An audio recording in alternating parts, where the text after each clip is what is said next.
So Keelan just asked me what the Mile High Club is. But I generally don't he's know. unaware that he joined it in the last week. That's got the listeners' ears pricking up. Do you not know what the Mile High Club is? Explain. It's the club of people who have sex on planes. Because you're a mile high. Thankfully not. What do you mean, thankfully not? Not well. I can't actually. What if this person's listening to She's not going to live. Did you tell her who you are? Does she know? She knows my Instagram, yeah. Oh, no. Yeah, I know. It's so bad. Oh, okay. Well, that's be polite then. Yeah. He didn't actually join the Mile High Club. No, I'll roughly explain what actually happened. But by the way, welcome to the Motus Podcast. Yeah. We're going in. It's been straight away. Yeah. Straight away. Well, actually, just quickly, hopefully you enjoyed the SPL mini-series we did. If you've listened to all of them, then well done. But on to more important, pressing matters. Fuck NAPC and everyone. So what happened on your plane journey home? Well, the thing is, it's not as bad as probably Jordan was saying. But it sounded awful. It wasn't too bad. It was just, I think it was this girl who was sitting in front of me and Jordan, who obviously was travelling alone and going to Europe alone. She was like the same age as us. I think she was probably just really nervous about flying on her own, because she kept talking to me and Jordan. But the annoying thing is that me and Jordan were just trying to watch Free Solo, and every second she'd ask questions like, "So where do you live? Where are you from?" Like, this was on the second flight, right? Yeah, this is the second flight. So I mean, Keelan's being. I mean, we were being polite. Like, we were talking to her a bit and stuff, and it wasn't. I just didn't think it was going to be the whole way. What you haven't covered here is what Jordan told me that made me furious. Oh yeah. Well, no, this is what I mean. After a few minutes of us. No, it's even worse. What do you mean? When she sat down next to you. That's what I'm saying. Oh, okay, yeah. It wasn't straight away. It was not even that. It was like 2 hours into the flight. Yeah, so like a few hours into the flight, she just came and sat next because I think she just wanted to watch. No, wait. But here's the thing, because Jordan told me. So you're knackered. You're on your second flight. Yeah. Like you've slept in an airport for a few hours. What do? You flew to Detroit and you're knackered. Flew to Detroit, which you're was both like feeling 4 hours. like shit. The second flight wasn't as bad. Second flight, wait, hold up, because I got to build the tension. Because I know, for me, this is what made me so furious. It's because we had like two. You got seats free seats. Yeah, well, we were like sitting there waiting, watching everyone get on the flight. Everyone knows this and we wait, were like, yeah. Oh my gosh, and people kept walking past our seats and we were like, holy shit. Like, me and Jordan were in the middle. We had 2 middle seats, and obviously you have 4. Yeah. In the so you're on the row. Yeah. And you're in the shittest seats of the plane. Yeah. We were both about to have... Keelan's alarm's going off to wake him up. We were both about to have a free seat each on the aisle. Like, next to us. So it was like going to be brilliant. Like, you know how much that would mean to me. Yeah, I know. Yeah. We were hyped because also you get 2 blankets because they put 2 blankets there, 2 pillows. But yeah, no. Basically, she just sat next to me and watched this film. Kind of talked most of the way through it, and I don't know. You're too polite. Yeah, you're no, but it wasn't. It it wasn't as bad as she sat in your free seat on a long flight overnight where you could have curled up in a ball and slept. I wasn't tired. The most annoying thing was just because I couldn't watch like films, and like normally I just don't like talking to people. I honestly would have pressed the little air stewardess button. I would like, excuse me, remove this girl. She's actually from sort of 23F. Like, I mean, also I'd had like 2 beers and Jordan's wine, so like I wasn't really complaining. And it was everyone else got ID'd. Oh, yeah, every time they came past me, I think it was the same woman. I hadn't even finished my beer, and she was like, "Do you want another drink?" And I was like, drank the whole thing, and then was like, "Yeah, beer." And they were actually pretty good beers. They weren't like the tiny cans. They were like decent, yeah. So I think just being like a tiny bit drunk, I didn't really care. Oh. But also, it was just a tiny bit weird. But you know, I mean, I'm was totally down for like playing conversation. And if she'd like, if it wasn't long haul overnight, and I'd be tired. And it just was like cool conversation. If it was one whole flight, then there was no way. But we'd already got one flight out the way, and we like kind of. Nah, you were on the worst one, and you had a free. Seriously, if I had won a free seat in that thing, and she had the audacity to sit next to me, I would have pushed her off the plane. I know you would. No parachute. Yeah.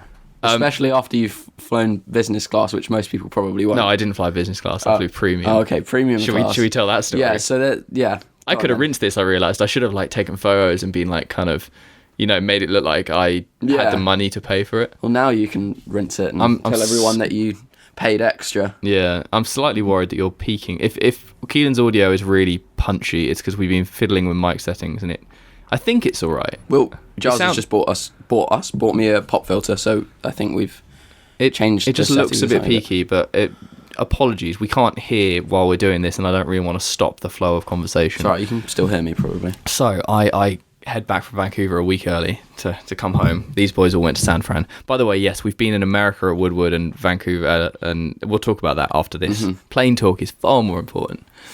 And I get up to the desk, and I'll keep this short. They basically were like, oh, I had a direct flight from Vancouver to London, but on like some ghetto.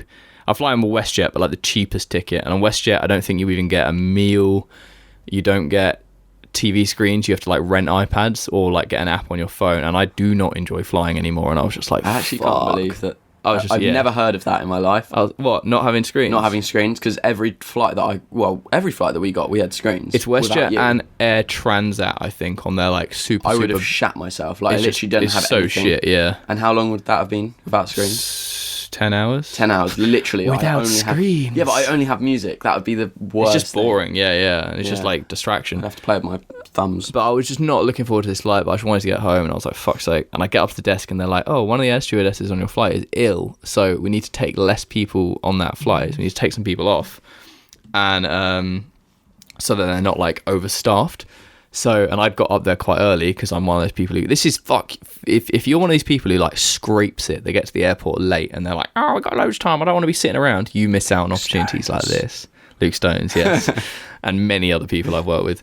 I get to the desk and they're like, yeah, do you want to get a premium flight to Calgary, which is an hour long, and then another premium flight direct to London on a brand new plane? And that's what they told me, and I was like, yes, Keelan, put your bloody phone on silent. This is why we need noise gates. Yeah, so they were like, yeah, you can get these 2 premium flights, brand new plane, and I was like, yes. I didn't even know what premium meant, but I looked it up. Like, they made me go and queue in another thing, and it was like wider seats, better entertainment, meals, everything, and I was like, fuck yeah! Like I knew I'd sort of chosen the right thing then, because and then when I get up to the desk and like they're sorting it out, they're like, oh, now you need to go and queue up over there and get your compensation. And I was like, sorry, what? And they were like, yeah, your financial compensation for the inconvenience. And I was like, oh, how much is that? And they were like, $900. And my flight was like $280, my original flight. So basically, So you said like everyone in the queue was like, yeah, all the people who'd missed out because there were people behind us in the queue were just pissed. Like, but bear in mind, Giles is like the most anxious flyer ever. Well, not ever. No, I have my moments. You don't like flying. I mean, I don't like flying, but somehow on the long flights I'm fine. With entertainment, it's okay. The best flight ever. I'm never flying economy again. I mean, I'll have to because I'm poor as fuck. But imagine being able to do that every time. I sat down first class, like you would. Yeah, business. Love. Yeah. Oh. The woman I sat down next to, and I was chatting to her, and she was really nice. And I had loads of space in my seat, so I didn't mind having a nice casual conversation with a 70-year-old woman. But I was like, oh, this is amazing kind of thing. And she was like, oh yeah, it is nice. Like, once we could afford it, we sort of never went back to economy. And I was like, I got this for free. I was like, I got paid to do this. Yeah, I can't afford it. Wait, you legit got paid to do that? I literally got paid, yeah. Which is amazing. One day it will happen to me. Or never. Here's the thing, right? So I have flown, because I keep a tally of all the flights on my phone. You did used to say, like, I wonder when it will happen. Well, so because you hear it it's happened to loads of people. Since 2013, I've flown 161 times. I've had my bags lost twice. I've been upgraded once, and I've been cancelled once. Obviously, I've had loads of delays, but I found that quite interesting because, like, I see some people when they fucking every other flight they get on seems to be cancelled. I've only ever had one cancelled flight. Can you get compensation for technically flights? Yes, but it's like it happens so much. Did you not hear Joe the other day? Yeah. Screaming at the EasyJet woman. I mean, I'm not surprised. Like, from what he was saying, it did kind of sound not like horrible. He said he had to like sleep on the streets and stuff. And then he had to pay 160 quid for the Eurostar. Yeah, and then they were going to give him like 20 quid. Good. This is a good segue. So, are we going reverse chronological order? This episode's a recap. We're 10 minutes in, but this is just a recap of the last couple of weeks. It hasn't been just us two in a while, so we've had distractions. We just haven't spent quality time together.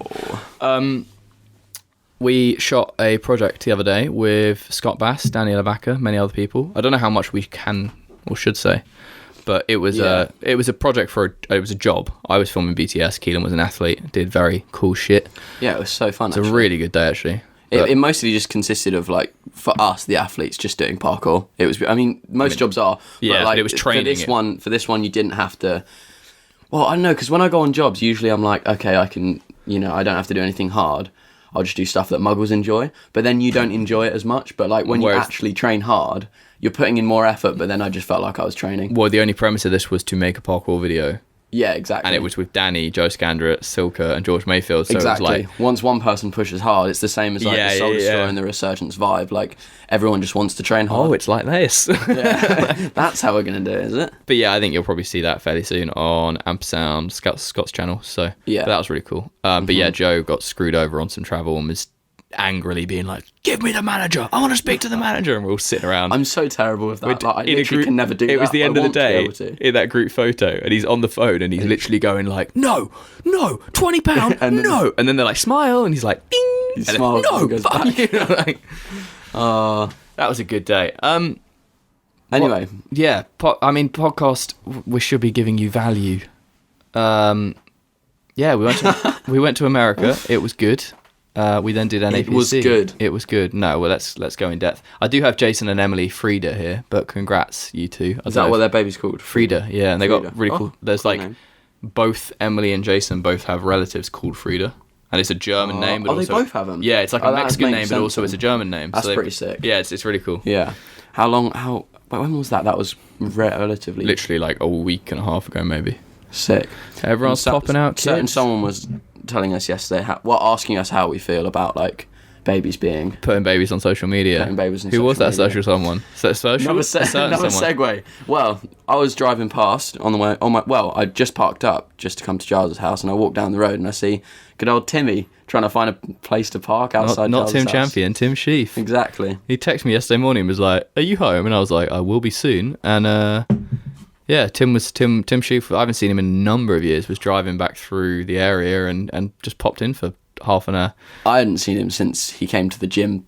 Yeah, that was a long time ago. That was like when he had long hair and he'd only just probably discovered veganism. Oh, now he's like completely... He's done that. That's old. On to the next. Yeah, new thing now. Yeah. But no, he was good. We were kind of, in the back of our heads, we were like, oh shit, how long is he going to stay for? Maybe we can get him on the podcast, but it didn't happen. Now he's gone, it's like, the podcast could have been actually so interesting. I think I'll definitely... Let's get him... We should definitely try and get him on, for sure. Yeah. For sure. So I just don't want to go too like heavy on... There's so many questions that I want to ask him that I don't know whether like... They're not offensive, but they're quite like... I know exactly. I think everyone in the community has questions. But I think if he was like up for that conversation, I think we could get some really good info because like I'm sure he's always up for like proper. Yeah. Tim's not scared of like a conversation, so we could drink our own piss. It'd be great. Damn. I think I would. I was thinking about this. If yesterday morning when he was coming round, I was like, if it comes to it and we do a podcast, and if it was like a challenge, and if it was for the podcast, then it's so much better compared to just being like, I'm going to try doing that today. Yeah. No word of a lie. I was drinking a little bit more water yesterday lunchtime before he came round in case it happened. Seriously, I was just like, I was aware of it because I thought about that in my head, and I was like, I just want to make sure that if it happens, because because we'd ask the question. You're actually preparing. Wait. Yeah, because I'd only had probably a bit of water. Yeah, and I'd had a cup of tea, or maybe two cups, 3 cups of tea. Oh, I'd be drinking like weird lemon and gingery tea plus a bit of peppermint. And some water. Coming out of me would not. I was just imagining the scenario right now. We'd be chatting with Tim. We'd be asking him questions. Blah blah blah. What's your journey? And like, are you still drinking your own piss? And he'd be like, yeah. And then we'd be like, cool, like what's it like? And he'd be like, do you want to try it? And then it'll be like, yeah. And I just don't want to be like squeezing out some mellow yellow. Mellow yellow tastes nice though. If it tasted like that'd be okay. Segue, mellow yellow on tap it's not on tap. You can buy it in cans at Woodward. It used to be on tap 2 years ago when I was there. Yeah. Woodward was insane. Yes, so... It's definitely, like, my favourite place ever. And I say that every time, I think. I've been there twice, but, like, yeah. It's so good. It's my favourite place to... Well, one of my favourite places to visit. I couldn't imagine staying there for too long. I'd say 2 weeks is my limit, and I think even after 2 weeks, I'd probably be like, right, it's time to Yeah, I think that even on that one, like there were certain aspects, especially because the veggie food this year just didn't seem to be as good as the year before. See, I had nothing to compare because I wasn't there last year. Yeah, the year before so this year so I was like, good, and they were just smothering the oil. Like there's certain food things because you're basically eating canteen food that's just like stuff like that gets a bit repetitive.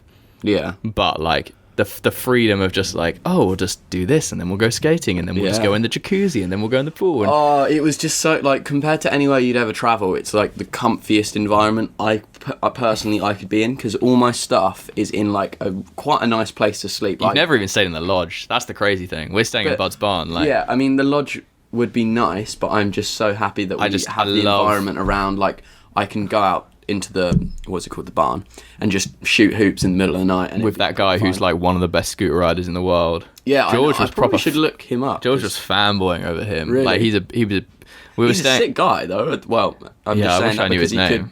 Yeah, just because he could get any like trick shot in. Freak of nature of trick shots. Yeah. So I mean, to those who don't know, for VIPs, there's two places to stay at Woodward, which is the lodge, which is like this really fancy building where it feels like you're in a hotel almost, and you get a nice breakfast. And we go up there for breakfast because the food's better.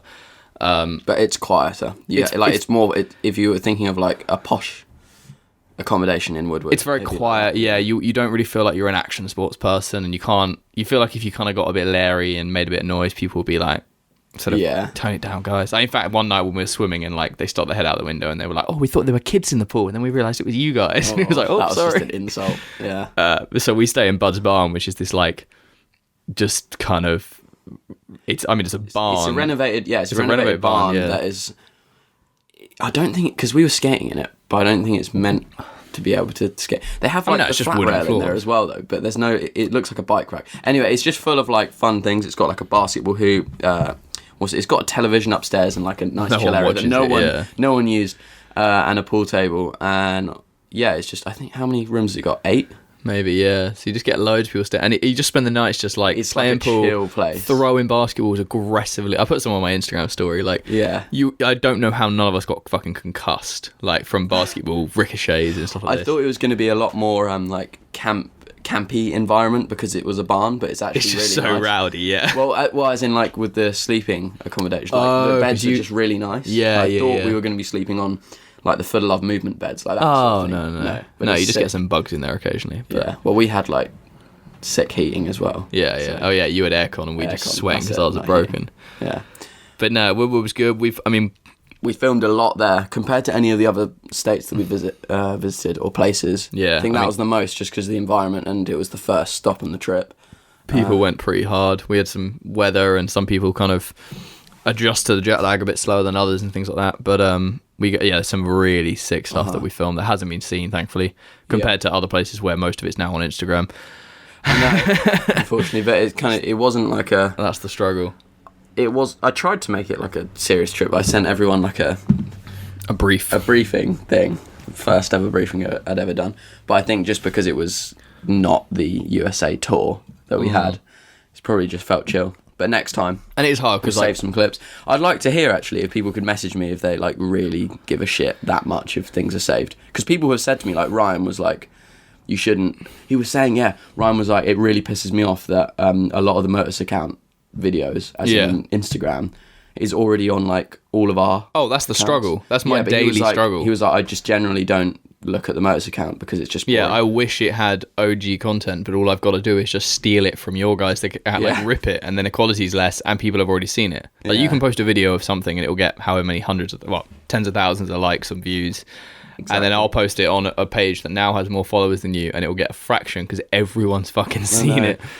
I mean, this is a strange podcast. We're basically having a conversation, but yeah, I know. But it's because it's first catch up. For a while. San Fran, I wasn't in San Fran, but hold up. What happened in Woodward before we? Well, no, I was just going to touch on the whole video thing because basically we shot a lot of content, but I think most of it's going to come from Woodward, right? Yeah. I don't know how it's going to be and... edited yet, but it'll be a relatively big YouTube video. It'll be quite nice. There's loads of stuff that isn't on Instagram, like funny moments and and whatever. And then NAPC, I shot a Unlocked, which I should have already edited, but I'm trying to get done ASAP. about the behind the scenes of NAPC and more into how the guys run the show and put it all together. But anyway, let's fucking reverse back to Woodward, yeah. Yeah, because something crazy happened. Something catastrophic. If it was the last... Well, it wasn't the last. I'm really, like, obviously I'm not happy that this happened to Luke. I'm so glad it happened on that last day. Oh, if it happened earlier, yeah. Seen that, it probably wasn't the first day, but one of the... Second, maybe? Yeah, on one of the... Early on in the trip at Woodward, he did spot the running gainer prick, because everyone's seen it, the running gainer off the rail. Yeah. Yeah, we were like, put your lines together, like, get some lines for the video, and he was like, I want to do this at some stage. Yeah, and I felt bad, because I was the one who was... At the start, I was like, oh yeah, you should get some lines, like, what are you looking at? And he was looking at this, the running gainer, and he was like, I'm not sure if I want to do it. And I was like, oh no, you should, like, you're so, like, capable of it. And obviously, he did do it. Yeah, and he is capable of it. It's just luck of the draw. Well, is it luck? I don't know, but it's one of those... He is so much more capable than probably... If you think of how competent Luke is with gainers, just in general with how he trains. Like, I know that he's the guy that sits around for a bit chilling, and then he gets up and does, like, I don't know, something insane and one bangs it. It's more than likely always not sketch. It's like clean, and it's like a one bang. Yeah. So for this to happen was quite shocking. Oh, it was horrible because. Yeah, he'd mentioned it, and the second somebody says, I want to do a running gainer off a rail over a gap to a thing, that exact scenario that happened is the only thing you can imagine. And, like, he's aware of that, so there's no point vocalising it. You're just like, oh, cool, wow, that's kind of intense. Oh, yeah, you can't... But you're not going to be like, oh, watch out, because he's fucking aware. Like, no, but also it's the same sort of vibe. I think when I was watching Roof Culture Asia, if someone's spotted something, unless it's completely ridiculous, you can't be putting, like, negative... thoughts into their head, because they're going to do it either way.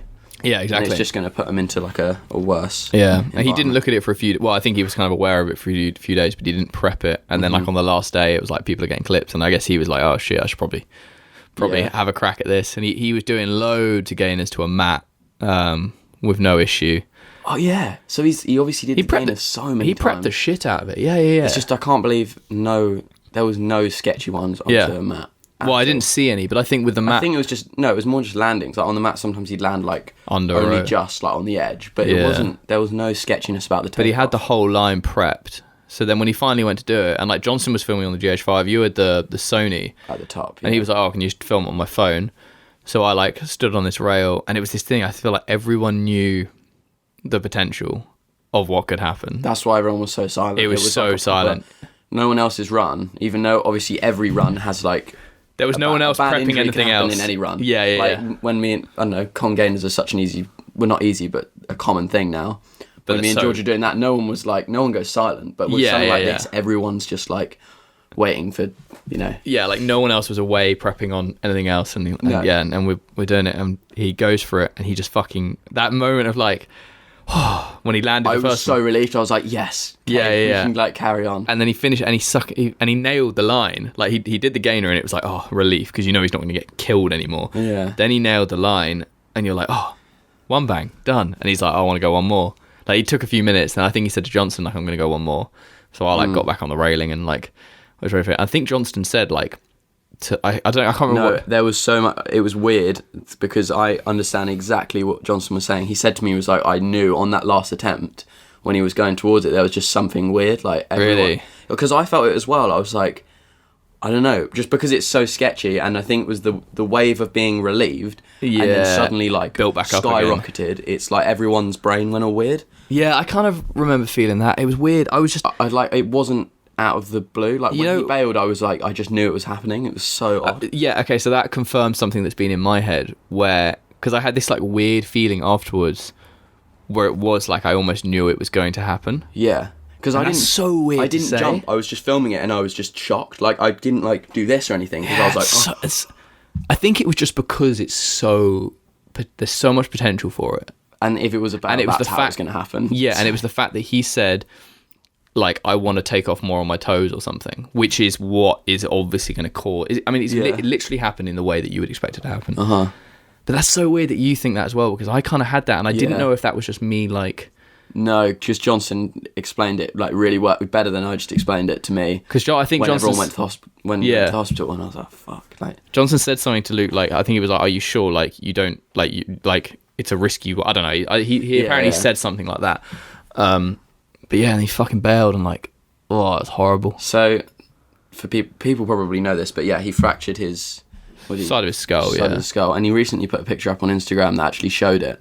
And one was like really, really small, and then when he showed like a different picture of it, it actually looked quite like long. Well, I need to ask him about it because I was with him in the hospital when the doctors showed him. Maybe he got the results. Maybe they sent him the imagery, and now he's got better photos. Because when the doctor showed us like the scan, the CT scan, he was like, "Oh, you can't film this," and I kind of sneakily did a tiny bit, but I didn't. That image was really clear. Like we didn't get a clear image, and yeah, so I think they must have, either he's had a checkup and the fracture's still there, or he's had a secondary thing. Yeah. So what happened? Because I wasn't there. You guys. After trying to, Luke kind of was in and out of consciousness and stuff, but you'll see this because we filmed the fucking whole process. Props. Oh yeah, so to anyone listening, we have other angles of it that show it, but also horribly in super slow motion as well. So when this video comes out of the whole trip, you'll see like the whole process of him going to the hospital and things. Yeah, which I felt kind of weird filming it, but I'm sure Luke would want to. See all of it. It's that moral, like like it has so much kind of value for the future if everything's okay. Exactly. But it's a weird you don't want to jam it. But I mean, you just don't jam the camera in their face. You just keep your distance. Exactly. But anyway, you guys went off to hospital. It was only you, me and Max. Yeah, but just props to the Woodward staff, health, like their medical team. They were there in probably a minute, which is impressive given how fucking far, like how big Woodward is. Yeah. And because we were worried about his neck and his head, and neck is obviously like the potential of paralysis and stuff. And they immediately were there. They stabilized his head. They're checking like all his vertebrae. Like they weren't your average paramedic who's just like at a event, like when you're doing a competition and there's something stand. They knew fucking everything. Because I guess it's Woodward. They must have to think of the amount of bales they have. And they're asking him all the questions, and like they did such a like proficient... There's some detailed like questions about. And they were like, cool, we know your neck is okay, like you can get in a car, like we didn't need an ambulance. So we like got him in a car and we drove him to the hospital, which is like fucking 40 minutes away. And they're like... Oh, was it? It was 40 minutes away? Yeah, it's in I didn't even think in State College. So what was that car journey like with Luke? He kept like trying to sleep, but there were moments he's like, I feel really tired, and we're like, yeah, Luke, just stay awake. Like, yeah, you can't. And he's like on the phone to his mum. He has to like wake his mum up and like call her, and he's like trying to find out if he's got insurance and shit. And we're all just like, oh fuck, Jesus. But he was like surprisingly all right. But his collarbone was really starting to hurt because he'd previously broken that. Gets to the hospital. Fucking amazing hospital staff, like so friendly. They all knew about Woodward, so they were like, oh yeah, cool. We like showed them the video and things like this. That's this good. Like vulture guy arrives and he's like, hi, I need to find your insurance. Like he just came in with his computer and immediately was basically just like, I mean, he just had to get the insurance because in England obviously you don't get that. He was just like, I need to find your insurance, basically, like, and then took like all of Luke's addresses and all his contact details, i.e. if you don't have insurance, we're billing the fuck out of you. And he was just like, I mean, he had a good chat with Luke actually because he was talking about cars and stuff, but he just had this like persona of this like creepy slug man. What, kind of like the insurance man? Yeah, like slinking in, and I was like, oh, but the doctors were sick, and yeah, he ended up having a fractured skull. The doctor came in after the CT scan. He didn't tell Luke immediately. He was like checking his head, and he was like, how does this feel? And Luke was like, oh, that kind of hurts. And then he did it, and he was like, no, he went, oh, that kind of hurts, but it always kind of hurts there, right? And the doctor was like, well, does it hurt on this side? And Luke was like, no. And he was like, yeah, it's because you have a fractured skull. Oh, really? We were like, oh, shit. But they gave him something that was similar to morphine, and Luke was just like, oh, fuck yeah. Like, he was explaining that. That's crazy.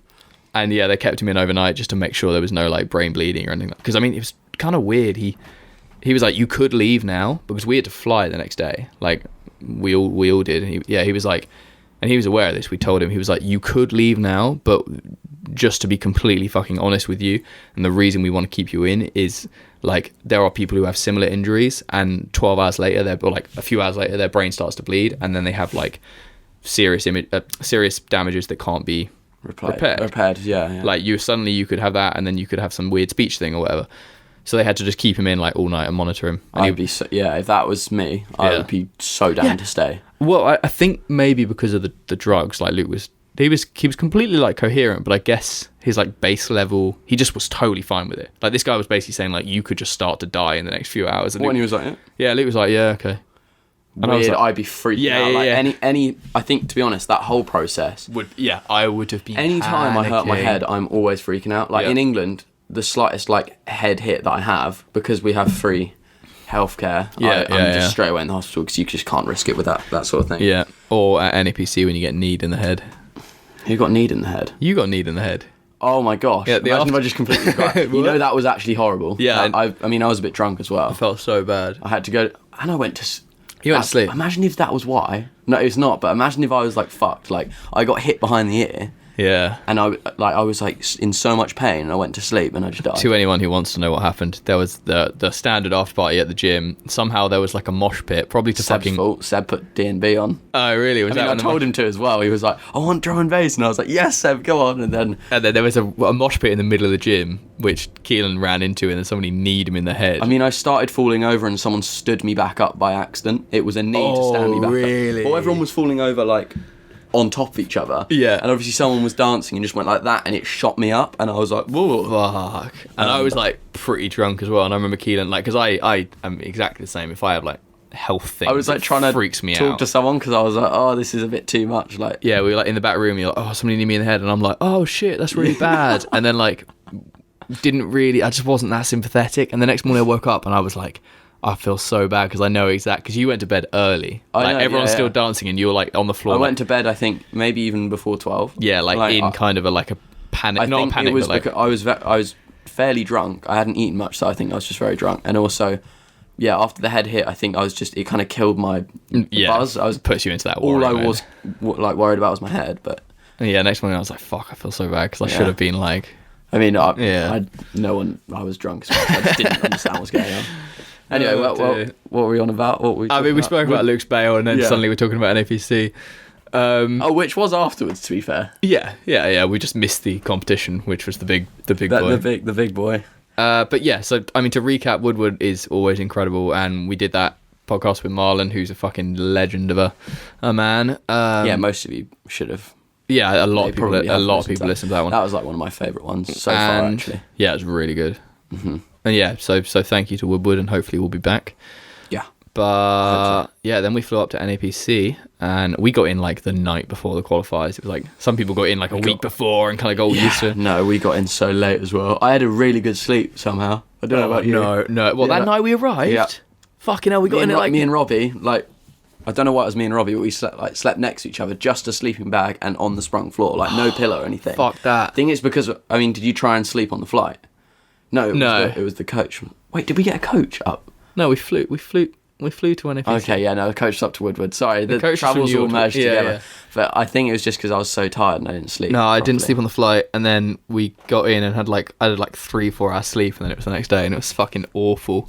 And then like the NAPC guys like Tom and Rez and things, because you guys went out training and I stayed in to like do course. What you were doing? I was filming like BTS of course prep and things, and they like got some beers, and it was like midday, and I was just like had a beer, and I was like I'm going to fall asleep. We came back and you were just like, yeah, kind of already a bit drunk. Yeah, like, what the hell? It's not even the evening, really. Yeah, day drinking. But I mean, NAPC as a whole is just the most incredible event, and every year it just gets bigger and bigger and better. And obviously they're doing like their qualifying events across the US, which I haven't been to any of them, but they're like the fact that it's at such a scale now, and I think undeniably everyone in the community is just like, this is I think that's when I think of like the parkour competition.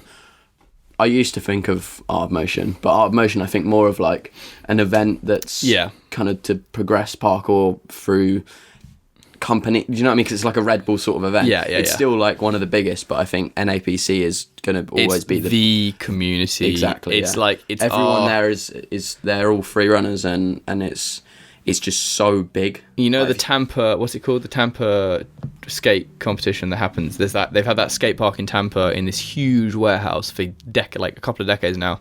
Yeah, I think. And they hold competitions there all the time. And it's like, it's all just run by skaters as well. Yeah, it's all run by skaters. And if you win that, like, you are guaranteed to like get into Street League. Like, that is where you find your source talent. Yeah, Street League is like the Red Bulls sort of. Yeah, exactly. And that's like how NAPC is getting, I reckon, without the kind of thrash metal band in the corner and stuff like that. They should totally do that. But the way it's going, it will be the biggest. Yeah. And Air Whip was like Red Bull. No, Air Whip's more Air Whip was one of the other. a community-run show. Yeah. Like, it's so sick. But it's so weird how every NAPC is just like got better and better and better and better. And it's like you look at the big trick as like, what's the kind of new big shit? Yeah, like, and I always think that one year it's going to be kind of leveled down with the big trick because there's only so far you can go. Well, I think because it's a single movement, you can get people who are just like, cool, I'm just going to perfect one thing. It's not like a line where halfway through that line you've got to be like, oh shit, now I've got to do a souk full. Yeah. It's like you just have that, and you get practice time beforehand, so you just have to focus on that. And if you listen to the SPL stuff, like we were in the back room while that practice time was all going on, so we got to see like Max prepping the double side and Ed doing the souk full and things.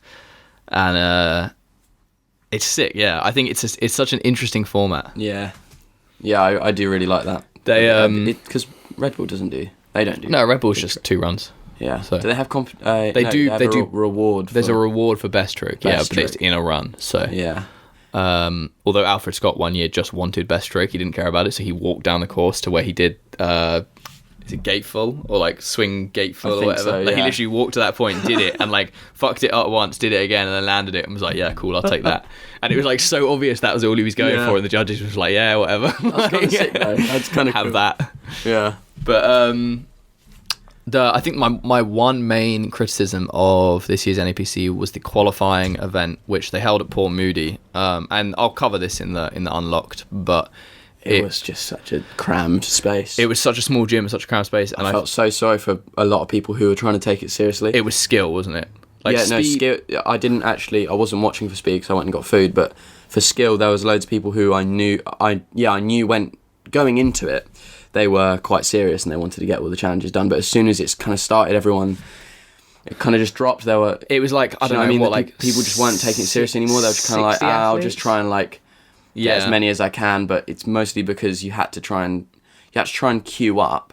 Yeah. Without pushing in. Which you've always had to do at the other gym. But it wasn't that you'd wait in a queue for not even a minute. At the other gym, I think it was 16 challenge. Last year it was like 16 challenges in an hour. And then this was 9 challenges, or I think it was maybe 12 challenges in half an hour in a smaller environment with probably the same or more people. And the problem is we were saying, they should have done heats.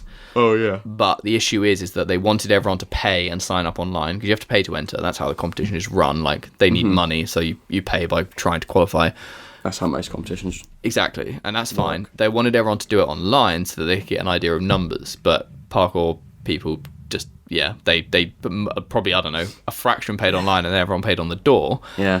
And then so they had this overwhelming amount of people in a tiny space, and they didn't have enough time to reschedule stuff. So so basically what it meant is that you had to queue up to do these challenges, and unless you basically had to queue barge. Unless you pushed in, you weren't going to make it. Unless you were going to one bang, and some of these challenges were really hard and the type of thing that you can't prep them. Yeah, and also they cross over. So some of the challenges they had like the people obviously who you go up to and they sign. Yeah, that you they're completed kind of adjudicators. They were kind of like traffic patrol wardens. Exactly. Like, Stop that lights. queue. They'd let them go, then this queue, then that queue, and some people just wanted to go. And by the time you'd like queued up.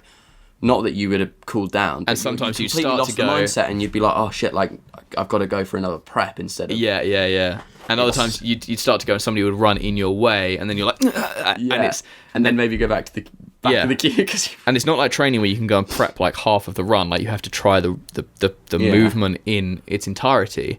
So sometimes that first attempt, unless you're a beast, you're almost certainly not going to one bang it. And then you're waiting maybe behind 15 more people to queue up again.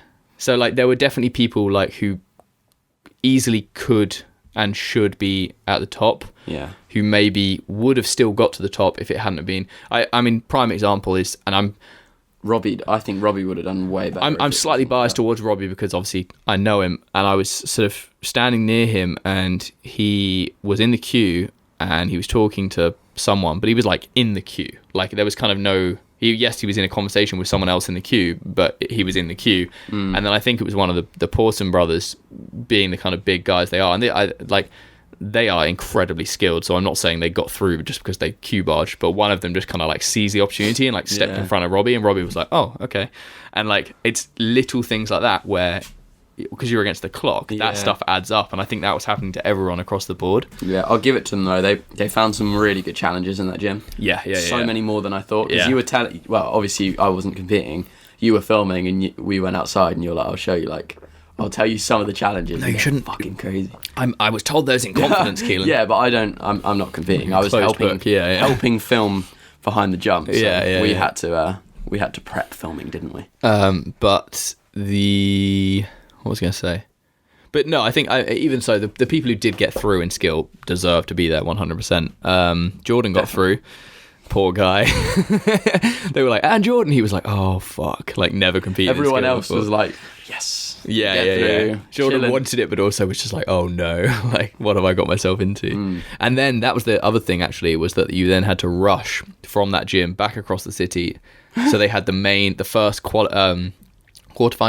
So the quarterfinals was that evening in the gym.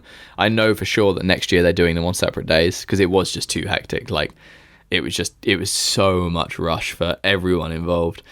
But this is the thing with parkour comps, is like it's a work in progress, but I think, as we said on one of the previous podcasts, they're so open to feedback, and immediately I was gonna say the same thing. Like by the end of that day, they were already like, yes, we're fixing this, we're doing this, like we understand, which was sick. Yeah, they came because one of them came up to me and was just like, what do you think, like is there anything we need to improve on? They're so open to kind of like, they really care. And I think a lot of people probably just said like, look, it was a bit too crowded in that first gym. And they're like, they said, they were like, we're not going to do that again. Yeah, like, they fully get it, which is really, really cool. And yeah, speed was interesting. I feel so sorry for Johnston. If anyone wasn't aware, because Johnston wasn't exactly publicising this, he did really well in speed last year. He did well at Apex and he did well at NAPC, but didn't quite get through to kind of the I don't think he got through to the finals. I think he did semis. And then wait, so he passed the Port Moody one or not? No, so this was last year. Okay, but for this one, he trained his arse off, was lifting loads, was sprinting loads, like really, really wanted it. Obviously, he was on his crazy diet. He wasn't specifically dieting like for the comp, but he just set it as like a day. Yeah, and it probably does help. He had his shred bod going. He was fucking calorie deficit, and he was trying to out Hendo, which is a task in itself. And he just missed out on getting through to the main comp for that, which I just that was tough, because I think with people like Max did speed, but Max is an interesting one. He's obviously won NAPC before, and he came up to me immediately afterwards and he goes, I don't know why I didn't try harder. Like he tried, he put in effort, and he did. I think he came like 7th or something, but he was like, he immediately knew that he could have kind of turned on the go mode more. I think maybe he just hasn't. You know how Hendo was, obviously it's so different because Hendo's won so many. Yeah. But how Hendo was like, it's not really exciting anymore. Yeah. And in our other podcast, and he wants to do skill more because he's obviously a beast at skill. Yeah. And obviously try style, maybe. Yeah. Maybe it's just the same for Max, because he has slightly had that title of being a good speed competitor. It just requires like a level of like, you've got to put pressure on yourself, and and you got to think about that for the whole day. And I think Max is probably chill for the whole day, and it comes round and he's kind of like, now I've got to compete. Yeah, and you're the only one who can put that pressure on. I mean, well, outside forces can, but you can kind of.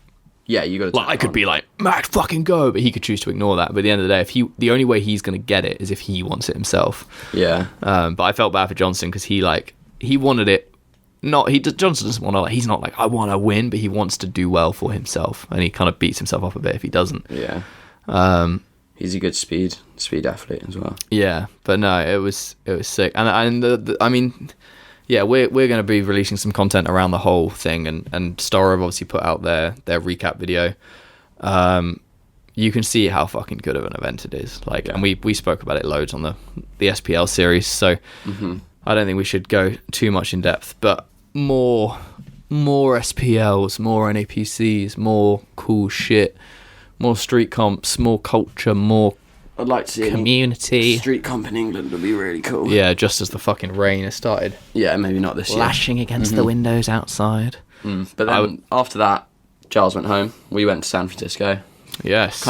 It was I'd say we were more chilling than... no, we did train fairly hard, but a lot of the time was spent chilling and just... Sounds like some people train fairly hard. Yeah, I think it's because we'd only been there once. George had been there 3 times or something, right? Yeah, something like that. But I was back home, sort of messaging you in the middle of the night, like, how's productivity going? And you were like, yeah, it's all right. The first day we were all training so hard because it was just, we were all so hyped that we were in San Francisco. And then the next few days we were just, I know we hadn't seen Ryan Kelly, for people who you know. I mean, you saw him at NAPC. Well, he left it. Okay, yeah, we had seen Ryan. We just hadn't vibed with him in his hometown and shit for ages. But it was still really, really good. I'm just gonna say I was glad I wasn't paying for that trip. Yeah, in terms I'm of happy like, because I got some training done that I was really happy with. Yeah. But yeah, it was chill. Yeah. Still, that will be added onto the big boy that Keelan's about to start. Big in quotation marks because it's not really big. Keelan's going to blast it in one afternoon today. It's 9 a.m. by the way. Oh, it's almost 10 actually. We've done a morning coffee podcast rather than the. I'm actually quite liking it though. Yeah, I like it. It's before when it happens at the end of the day, I'm kind of more bit flagging, blown, and I'm off the bevies right now, so it's not. Yeah, parkour beer by the way. You're doing your challenges. Yeah, we tried the parkour beer out in oh shit! I forgot about that. I wanted to buy some cans and bring them back, but I was like, I don't want to like pressurize in my bag and soak my bag and stuff on the plane. Yeah.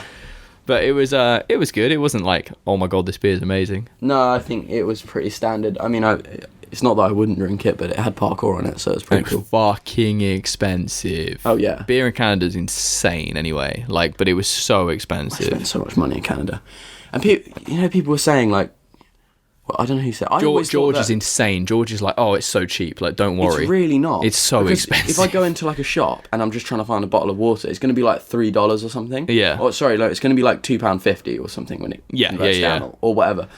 In England, I just know where to find everything in shops, I guess. Yeah.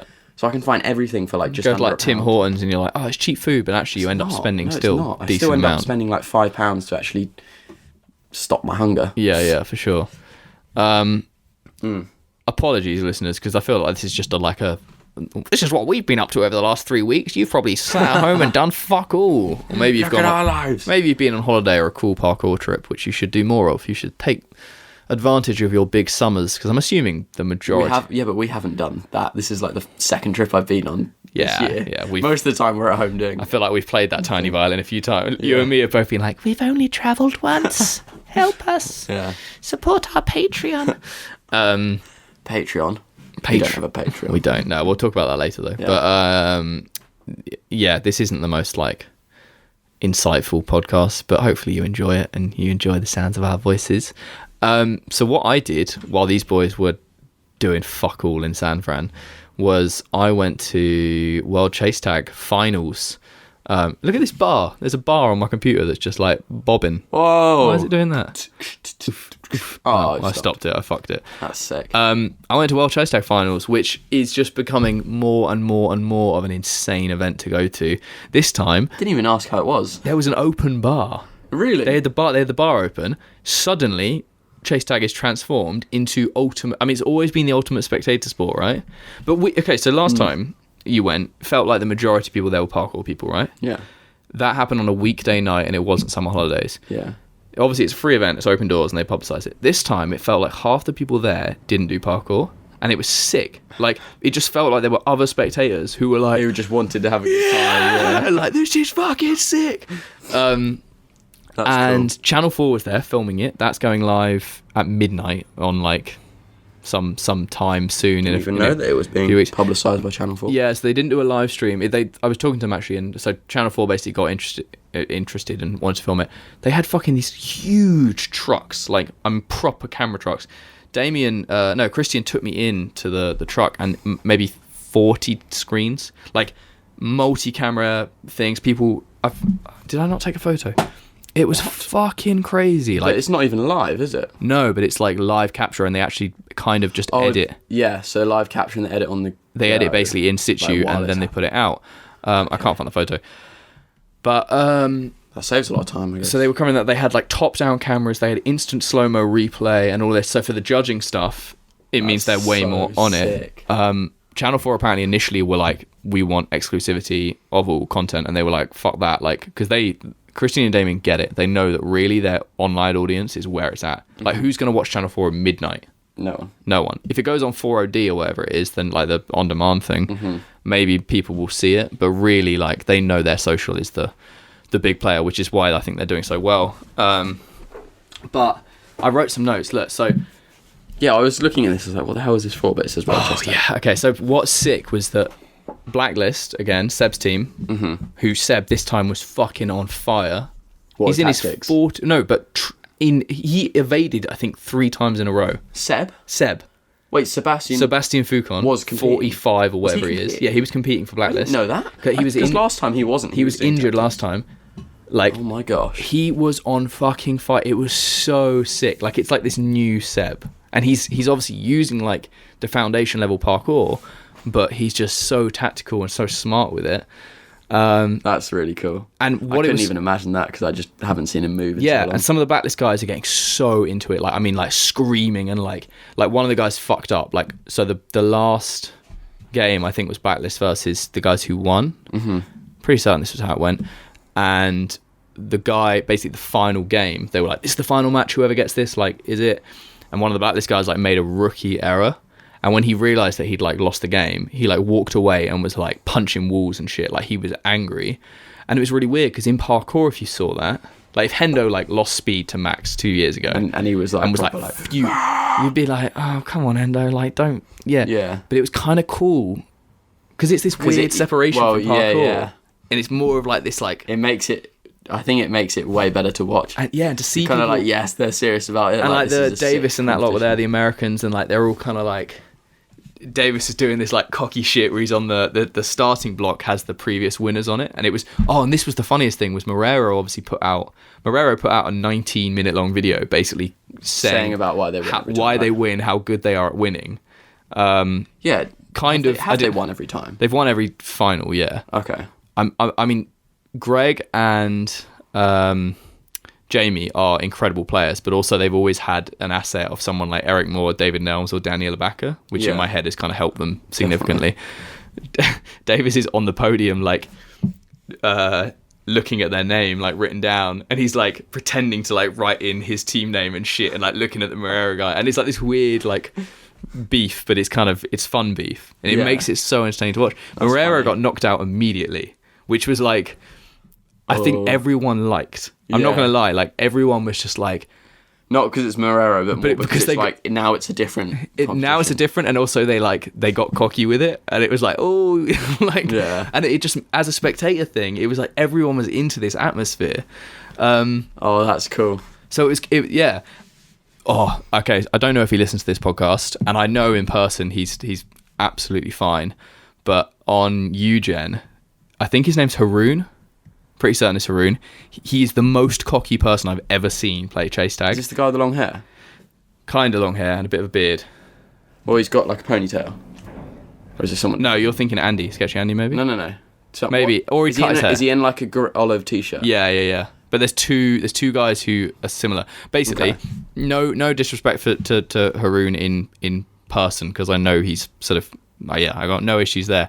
On the pitch, he's so cocky. Like, he turns around and he like gestures and he's like this, and he gets pissed when like he thinks there's an injustice and things. Oh, really? So as a spectator, it made me fucking hate him. Really? Yeah. I'm like, no, you're in the wrong, or like, fuck you. Like, you know, I don't like football, right? Like, I don't care for that. You felt like a football hooligan? I had a beer in my hand, and like Sarah's there. And Sarah's literally like, just calm down. And I'm like, like screaming at people. Like, imagine if that's in the future for parkour. Like, who do you support? I hope. Like, I hope chase tag. It's not going to get as big as football. I hope it gets to the stage where, like, I think it won't get as big as football, but it'll get to a really big level, because it already is massive. It could do UFC size stadiums. In terms of if enough people were into it, it would be that exciting to watch. It's always exciting to watch. And yeah, so I fucking hated him. And like, there was some thing where he claimed he'd been tagged or something, and they watched it back on the replay cameras. This was a bit funny, and I could be wrong here because like I'm just looking from one angle. I think it was either he claimed he tagged someone or he claimed he hadn't been tagged or something. Okay. And they watched it back on the replay cameras, and they have multiple angles. And the first angle was like that, and you couldn't. No, but from where you were, i.e. you're the camera, you couldn't see if it actually happened. Yeah. And then the judges kind of went like, yeah, that was a tag, or that wasn't a tag, or whatever it was. And he was all kind of arrogant, cocky about it, like, yeah, like, whoa. And then I swear to God, it showed it on another fucking angle, and it showed it wasn't what they said, but they'd made the decision, like, already, so very quickly. And I was like, fuck you, you're wrong. But it was too late, like, but I got so fucking into it. And so I was talking to Toby, because Toby competed with Breach. Toby, so you competed? Well, yeah, so I swear... I wonder what he's like, because he's so powerful. He was good, but he made that... Because he hadn't really played before. Yeah, you have to... It's not just how fast you are, it's definitely tactics. It's that first rookie error, because he was being chased first, and he stood in that corner way too long, and the person just ran over and he barely started to move. Like what Sam did. Yeah, and he just stood there, and he was like, oh, for fuck's sake. Yeah, something that did confuse me a bit was I swear Breach last time in the European qualifiers got knocked out pretty early, but then for some reason we're in the finals with a completely different lineup to their previous lineup, and I'm like, what's like? Can you add people on? Well, it just confused me a bit. Like I was like, I feel like they need to be a little bit more on it with, like, okay, this at the start of the season it should be like these are your, let's say 6 players, and you have like 2 reserve, or something, and you can't change that. Yeah, it should be in case anyone gets injured. I don't think you can just be like, yeah, let's bring you on because... But also, I don't think, as far as I'm aware, Breach weren't qualified, and then I think they expanded. I think they were going to have like 6 teams in the finals, and then they were like, oh, we'll actually have 8. So they just like brought on 2 more teams. I don't know. I'm just biased because I should have been us. Yeah, I just want Motus in there. But yeah, I was talking to Toby, and it's with parkour, with a comp, when you're watching parkour, unless you know what is about to happen, and even if you do, there's only so much anticipation you have. So some things, if something like, I don't know, Ed Scott's run, he like does a flip, and you're like, cool, palm flip, and he does this, and you're like, oh, this is nice flow. And if you know he's doing that big side pre, you're like, oh shit, and you have this very momentary anticipation of like, like that, and then he does it, and you're like, yeah, and then he carries on.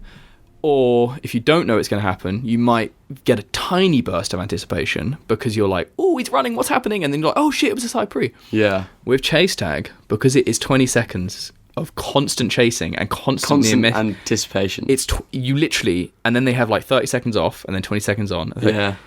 You are in that anticipation mode for 20 seconds at a time, constantly. Yeah. From the moment they do the thing.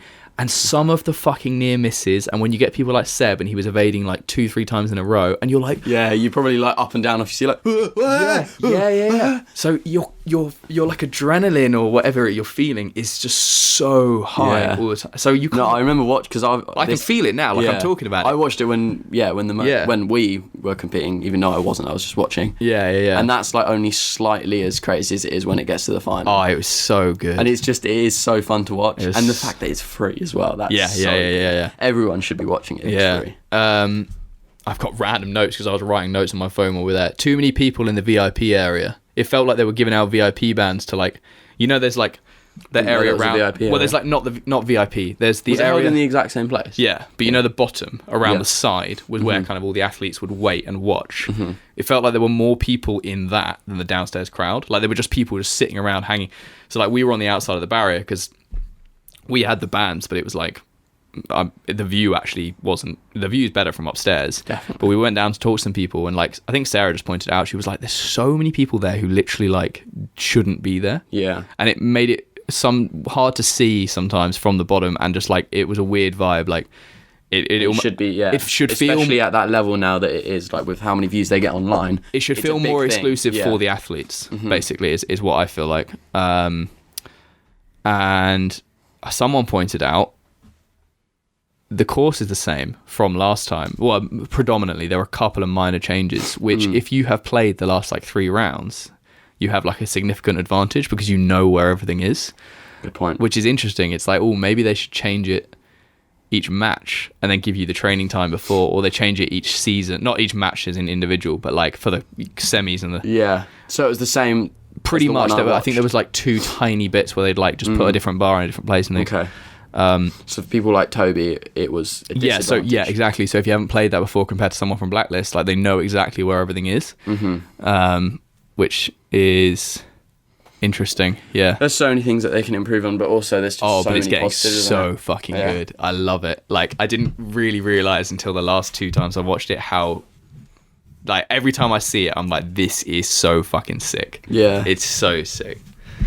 Yeah, so we said it a few podcasts ago. I'm just excited to see where it goes. That's so cool. Yeah. I love it. Well, that was our kind of main topics that we've written down. I just you've got issue with Spotify. Albums fucking not showing up. That was yesterday. Well, it was. Is this for this? Is this for the podcast? Kind of. It was more of a. It's not just you just writing into your notes, getting annoyed. It was more of a talking point to have with you, but I felt because obviously we talk about music a lot, right? Is this when you were organising all your Spotify stuff? This was like kind of wild jet lagged, and it was like one of Sarah's like last few days of holiday, and it was sunny, and I was like, I feel like I should be working, and she's like, you're always working, like, and she's like, you should just like, I was like, I just want to be productive, and she was like, well, do something that you can do like outside with me in the sun. She was like, why don't you reorganise your Spotify, because you always say about that, because you know I always have the Did you do folders? Did you make them? I haven't done them yet. Okay. So I used to just save everything as a playlist. So I'd get an album, I'd save it as a playlist. Find something else, save it as a playlist. So like always playlist. Yeah, it really Keelan would always tell me off for it. Everyone is ringing me. Go away. And so I sat down. Sarah was like, "Oh, you want to spend some time with me?" I put my headphones in and just fucking did this for like 4 hours. Wow. Saved everything as albums. So my big fucking thing, right, is I think of an artist. I don't think in album names. Yeah. I'm not like, oh, I want to listen to Architects, Holy Crown, or Holy Hell, or not Holy Crown, Hollow Crown, or whatever. I think I want to listen to Architects. Yeah. So. Well, that's the same as me, right? So I come in here, right, and I'm like, so you got playlists. So fuck playlists. I never go on artists though. I've never used that. Shit. So on Apple Music, which I don't like for many other reasons, I click on artists. And I don't want to scroll down the billions of artists. You click on the artist you want, and then their albums, right? Right, so I type in Architects, click on it, and all of their songs comes up in one giant shuffle thing. Yeah, I've never had... Well, I don't go on artists, so I wouldn't know that. It's fucking bullshit. I want to click on Architects and see their albums, and then go, I want to listen to that album. Okay. Or you come into albums. So this is the other option. You come into albums, and then you search the artist you want. So then I search Architects, and then the albums come up. The downfall of this, and fucking Spotify, I know you're listening to this, because this podcast is of gargantuan levels now. The downfall is, if I come to artists, and I don't know what artist I want to listen to, and I scroll, I would much rather scroll through... I'd much rather have it... This is a waste of space. I want it 4 or 6 across. Yeah. If you know what I mean. Jesus Christ, you want... Yeah. Yeah, so I scroll and I go, all right, Rage Against the Machine. Just there. And I'm like, ooh, I want to listen to some Rage Against the Machine. I click on this, and then I have to go like this, and I have to like scroll down through the single songs to go, self-titled album, Rage Against the Machine, to listen to it. I could hit play there, but if I want to shuffle that album, I can't. No, because it was shuffled to some random songs. It's flawed. Yeah. Fuck you, Shopify. And Spotify. No problems with Shopify. Very good platform. And that's why you, unfortunately, you have to do it yourself, this whole system. Yeah, I know. Because I've done that system there. So that's what I've got. Apart from, it says Southers because Sam's using my Spotify. But you've made individual folders. Yeah, but if I want to make individual folders for artists, that's effort. No, it's not. Because look, so... Like you were saying, I don't know what I'm feeling. This is so weird for the podcast. No, but seriously, guys, this helps. I'll put... What I'll do after this, I'm going to screenshot this and put it on my story because people probably don't know this. But if I want to listen to rock or metal or whatever, go on there. Bear in mind, this is because I haven't organised it. But I go down here, these are all my artists. If I want to listen to Architects, I go on the Architects folder, and then I've got my favourite albums. So how have you... You can only do this on your computer, which is really you nice. have saved... individual albums it's just as folders. There's just 2 folders within each other. I've got a relax folder, a hip hop folder. But wait. Okay, so your Architects folder is a folder, right, that you've called Architects. Yeah, and it's inside my metal folder. And then within that, have you just got the albums saved, or have you to make individual? I've just got my favourite if I go on to Architects, I've got my favourite albums, but I've also got like the... Are they saved as albums, or are they saved as folders? Albums. Oh, okay, all right. So it's just fucking effort. It's not too bad, but they should do this for you. And okay, so they should do this. They should do the worst part, and this pisses me off. I jumped in my car the other day, and normally I can just pull up a playlist, and the playlist, if I have saved it to my phone, is immediately there. It's just there, and I can hit play. So I get in my car with an album which I know 100% I fucking downloaded, and I get in and I like start driving, and as I'm pulling out my driveway, I'm like, fuck, I need to press play on this. So I like click on the album name, and there's no songs, and I'm like, It is saved to my fucking phone. I think this is Spotify just being fucking awful. It's saved to my phone. I have to fucking sit there for ages, like, on 4G, even though it's saved to my phone, like, reopening Spotify until it goes, oh, I just found it. It is saved on your phone. I'm like, you fucking idiot, Spotify. Like, oh. I've never had that, but I have had it where it's deleted, like, half the songs from an album. Yeah. Had that. Like, Apple Music used to be so bad. I used to get on planes with Apple Music, and I download everything, and I get on a plane, I put it on airplane mode, and everything would disappear. And I'm like, what? That's why I use Spotify now. Yeah. I pay for premium. I'm not fucking skinning it. Yeah. Like, We've got a deal, so we've got that family deal. Yeah. So all of because you get up to 4 people, and my family is 4 people. The rage that I feel. Against the machine. Yeah. The machine being Spotify. Sorry, listeners. We're now well over an hour and just chatting absolute breeze. Mm-hmm. I was thinking, right? You're highlighting the 2 things I was going to talk about. We should start doing podcast meetups, right? With the Street Parrots. Yeah. I've also realised that we keep saying Street Parrots, and so many people get it. Like, we had a guy at Woodward just come up, and fuck, this was awkward because I think just before we went to Woodward, I said, if you come up and whisper Street Parrots, I'll give you a hug. Like Jordan or something. Oh, really? And then this guy came up and whispered Street Parrots, and I just laughed, and I didn't give him a hug, and he probably felt cheated. Oh, no. I didn't know that. I just thought if they whisper Street Parrots, then just know what's going on. But there's now, like, many thousand people who listen to the podcast. Yeah. But not everyone has listened to that episode about Street Parrots. And so they probably need to revitalise that. Well, no, it's more that they're probably like, what the fuck is this? Where's the context in this? Mm-hmm. Which we won't explain. But maybe somebody suggested that we should refer to our, like, Prodcast fan base as the Street Parrots. But anyway, it's so funny because it sounds such a bad. Stupid joke that's now. No, but also the name sounds so bad. But because I know where it's from. Like, and somebody was like, "You need to make Street Parrots t-shirts," and it's like, "Oh my god, what is this turning into?" But what we should do, right, is we should hold podcast meetups, but only at the gigs we're going to. So it's not actually an official thing. Sick. But basically, if you're going to these gigs, then let's meet up. Yeah, because it'll be funny. So I just wrote down because these are the next gigs. I mean, this isn't a genuine thing. Like, don't buy tickets if you don't like the bands. But if you're going, which is basically 3 people. Yeah, we met that guy while she sleeps. That was really cool, actually. And he was wearing Motus to a gig. Yeah. So cool. We're seeing While She Sleeps at Brixton, and they're supported by Vane, who, if you don't know Vane, are just pretty hectic. More than pretty hectic. I can't listen to them. Like, I listen to them. I listen to them for the humour of listening to them. Yeah. It's like breakbeat mixed with just not black metal, but like fucking hell. Yeah. And we're seeing Stray from the Path. I think that's Islington Academy, and that's going to sell out soon, actually. But both in London. And if somebody wants to buy us Black Peaks tickets, then we'll see you there as well. But if you are in England and you're seeing any of those bands in London, then let us know, because we should link meet up. It'll be so good. They're like in a couple of months. Over time, we'll have like a group of podcast listeners who come to gigs with us. Yeah. They'll be like, I got into While She Sleeps because you mentioned it on the podcast. Like, good. Enjoy the show. Brilliant. That could turn into festivals. Yeah.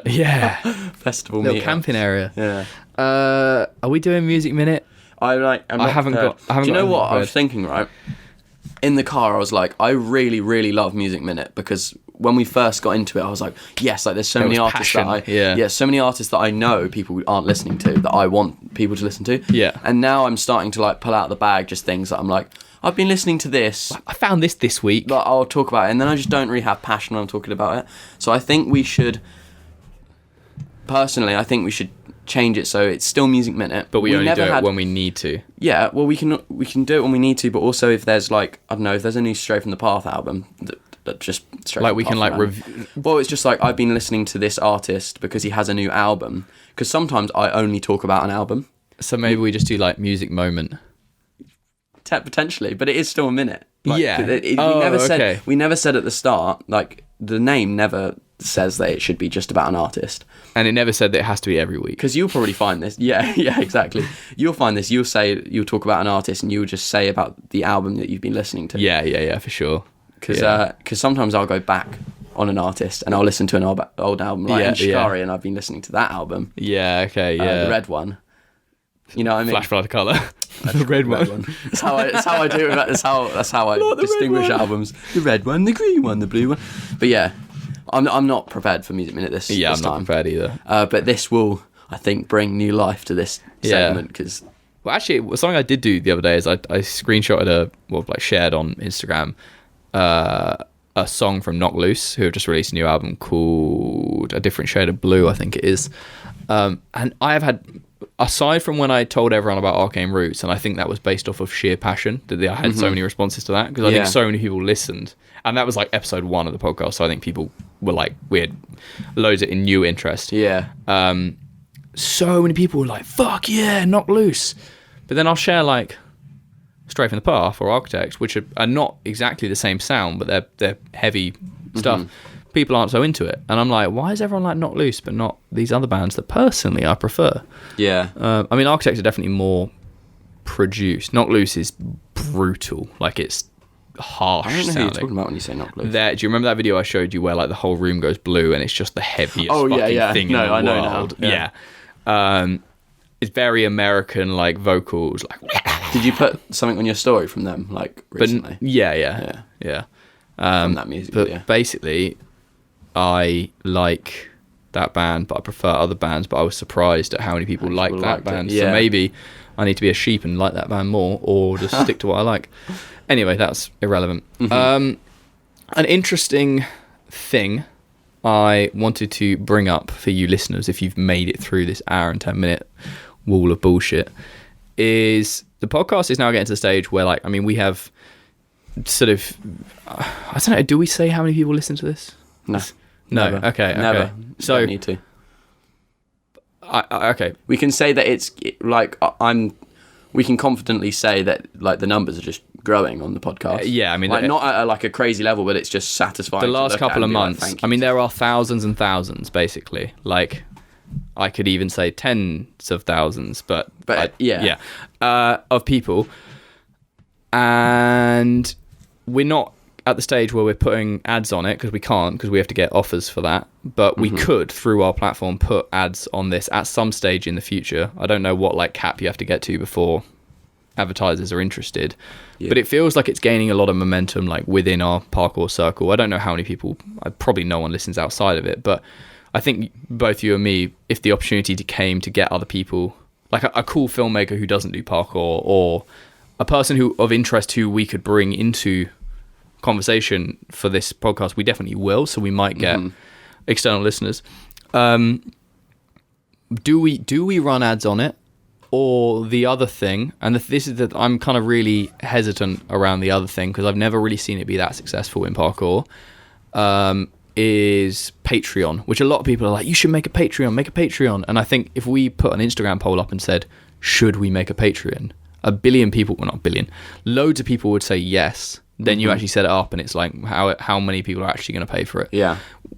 Right now, we don't need to make money from this. No. I mean, Keelan is over here anyway for work. Like, he does have to drive fucking 45 minutes and things. We're not like, the podcast is going to die unless we make money from it. But eventually, because it's not like, well, we've been doing how long have we been doing this? This is 35 episodes now. Yeah, and it's going to keep going because it's a podcast. Oh, we'll keep, and easy the and podcast fun. will always be free. So it's going to get to the stage where it's like, do you want ads or do you want to pay for a Patreon where it's literally going to be ad free the whole way through? It's going to be an easy listen. The podcast will always be free. We're always going to put this out. And I'm really enjoying it, and I think we'll continue for this as long as possible. We could either have ads where we're like, hey, this is audible, blah, blah, blah, blah. Or we could keep it ad free, and we don't even necessarily have to set up a Patreon. It would be a hard thing for us at this stage to turn down because money is tight for both of us. If suddenly we had advert revenue coming in and they're saying, you could earn like a couple $100 a month, and we were like, nah, fuck that, we'll do nothing. Yeah, I don't know. It's just we thought we'd open up this conversation. We're not going to do either anytime soon, but it's an interesting thing to talk about. The other question is, should we film the podcast? Like right now, our setup is not that aesthetic for filming because we're essentially facing a wall because it's just like my desk in my office. I feel like if we were going to film it, we'd have to have a level of consistency. Do we then set up a separate YouTube channel? Do we put it? I wouldn't want to put it on the Motus channel as is. Probably have to be a separate channel. Yeah, because it would flood. I mean, we could start a new series that only. Well, I'll explain this off podcast, but like, there's loads of things that we could do. And then the what I did think is like what might try and do in the near future is set up like a PO box, like a post box, I would just give you my house address. Fan mail! Yeah, I would give you my house address, but I really don't want to give you my house address because Tim Sheaf apparently now turns up if you give it out. But no, I figured it would be really cool to do a PO box, and like if people just want to send in anything for us, like not like give us free shit, but like if you've got stickers or if you've got something that you want to talk about, or like a t-shirt from your up and coming like brand that we can like shout out, do a little review, like just basically generally. Well, I don't know. It'd be interesting. So fun. If people, I think that'd be so fun. Just don't send us drugs or anything that's going to get us in trouble. I was joking. Yeah. Parkour beer. Beer's fine. Yeah, if you can send us beer that we'd have to pay in a can, import tax on. Poison us. But I was thinking I suggested this the other day, like we're not going to film this anytime soon, but people keep saying maybe we should. Mm-hmm. What we could do is say, set up a PO box, say send in stickers, and then when that sticker, we'll like make a sticker wall, and when that wall fills, then we start filming it. Yeah, that's so cool. So we'd have a background, and we could like get we'd get a sign made up or something for the podcast. Because I don't know, I'm so aware of so many podcasts that are filmed and they have a really nice setting and all of this, and they're very good. Would that mean we'd have to like turn this room? Rearrange it. My theory is that basically it would take so long to get the stickers that we'd be in an office by then. We'd be out of this. We'd be out of this room. This is an office. It isn't an outside office. Yeah, but this is a sick space anyway. It is, yeah. But I mean, Sarah is not pregnant for the record, but like she's not pregnant. We're not trying yet, but like there are conversations. No, wow. That sounds like we're trying for kids. We're not trying for kids, but if this a kid was to happen, this is like the only other room. Well, the downstairs room would be the nursery, and this would be the spare room. Yeah. Basically, I'd be kicked out. We're not trying for kids, just to put that on the record. It's just we talk about it sometimes because we are adults and we try to plan for our future. So this office space is not going to be here forever, unless I'm infertile. And then we end the podcast there. Podcast topic. That's the podcast name. Jesus Christ. Oh dear. All right, we should wrap this up and actually go and do some editing. Yeah. We've been compiling a list of much more high value topics that people have been sending in for us to do, but we thought we'd do a roundup of the last few weeks. Mm-hmm. Cool videos coming soon. We need to actually also explain what's happening with Soul Destroyer, our Spring Summer 19 collection, as we approach autumn of 2019. But we'll do that separately. First, though, we'll definitely do it here first because this is the place. That's what you get for listening to the podcast. Yeah, right now. Get all the information first before we do as well. Yeah. Keelan, I'm pregnant. What? Please don't be pregnant. Yeah. Sick. All right. Yeah, I'm kind of needing a wee as well, so it's good timing. Cool. Thank you for listening, everyone. Share it, please. It really, really helps. And as we said, it's growing, and the support is really appreciated because everything else in my life is falling apart and crumbling. But your support means the world. I just sit in bed and check the numbers, and I'm like, oh, I'm actually loved. People love it. Good. Yeah. Awesome. Love you See lots. You later, boys and girls. Bye.